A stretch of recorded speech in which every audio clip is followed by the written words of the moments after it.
Now, with us in the studio to highlight more on Menstrual Hygiene Day is Dr.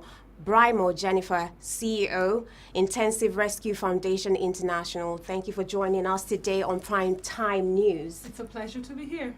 All right, then. So what is the significance of Menstrual Hygiene Day? Why did the need arise to create such awareness on this day?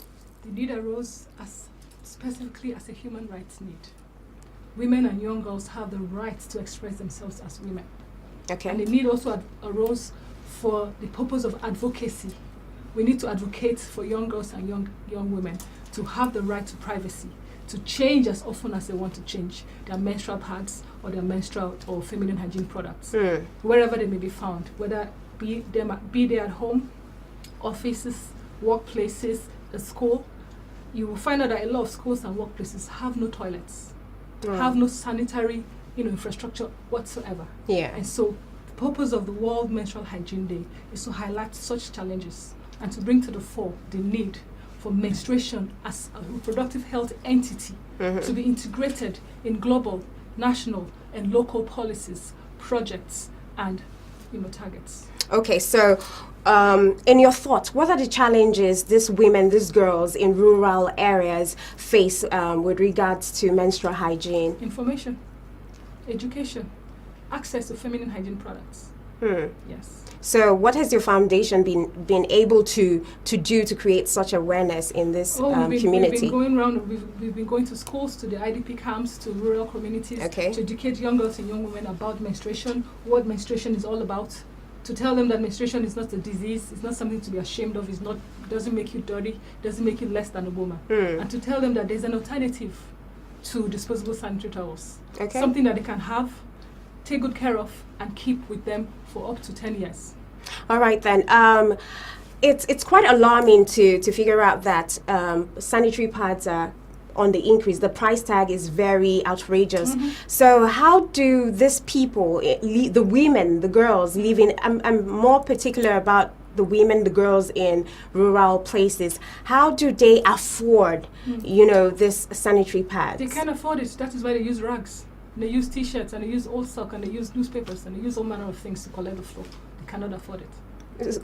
Nothing can be done about it? Something can be done. If the federal government can remove tax from feminine hygiene products, that would be, one step towards helping the rural girls.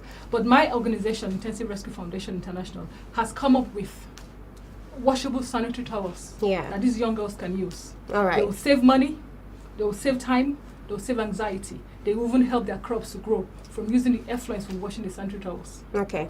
So around the world, there's still a huge deal of shame around periods. Now, despite the fact that there's civilization and this thing is natural to us, there is also a huge lack of education. Most girls really don't know how to take care of themselves. So it goes back to what we said earlier.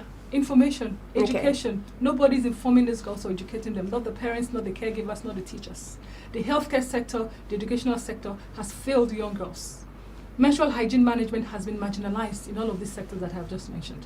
That is why WASH United, God bless them, came up with this day, Menstrual Hygiene Day, to commemorate and bring to the fore the challenges that women are going through. Imagine a situation where over 500 million people have no access to lavatories, to toilets, and 300 million people have no access to water, safe drinking water. All of this happening in sub-Saharan Africa, including Nigeria. Now, take a leap of faith and imagine what these girls will be going through in this kind of situation. Yeah. And then you do not have access, you do not have the finances. You cannot even access the feminine products, much less of to afford them. Okay. Yes. That is why I keep saying, going back to my organization, we have come up with these sanitary towels, and in a moment I'm going to demonstrate what the sanitary towels look like and how they can be used.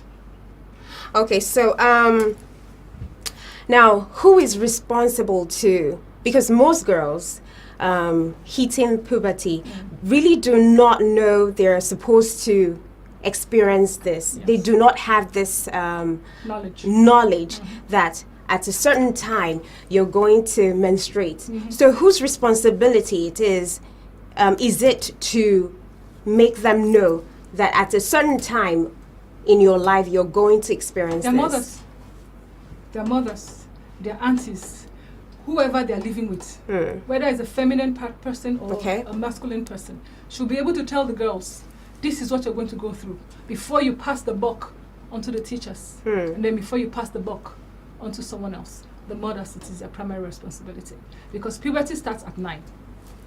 The mothers gave birth to the kids before they handed them over to teachers or to schools or to churches. So it is the mother's responsibility, or whoever is taking care of a female child, it is that person's responsibility to make sure that that girl is informed about what happens during puberty. Okay. Young girls start seeing their period at the age of 9, at the earliest age, 9 to 11.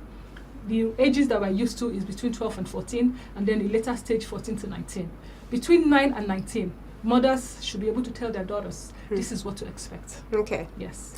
All right. It will be quite shocking to realize that most ladies don't know how to calculate their menstrual cycle. Yes. So how do we, as ladies, calculate the monthly calendar? Okay, let's inform our audience first. The first thing is when you start seeing your period at the age of 9, let's stick to 9, because more and more young girls are beginning to see their menstrual periods at that age.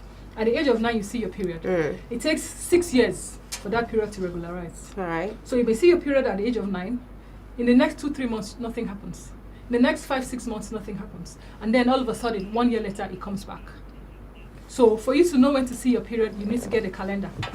That first day you saw your period, assuming you saw your period on the 1st of June, you tick an X on the calendar, and then you keep counting the number of days the period lasts, and then count again until the next period comes. Regular periods last between 21 to 45 days, the cycle length, and then the number of days is 2 to 7 days.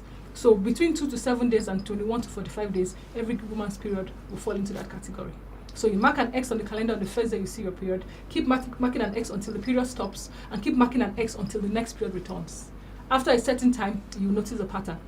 When you notice that pattern, then you know, oh, okay, you then realize my period lasts for 5 days and comes back every 28 days. Okay. Or my period lasts for 3 days and comes back every 45 days. Yes. All right, then. Thank you so much for joining us on Prime Time News.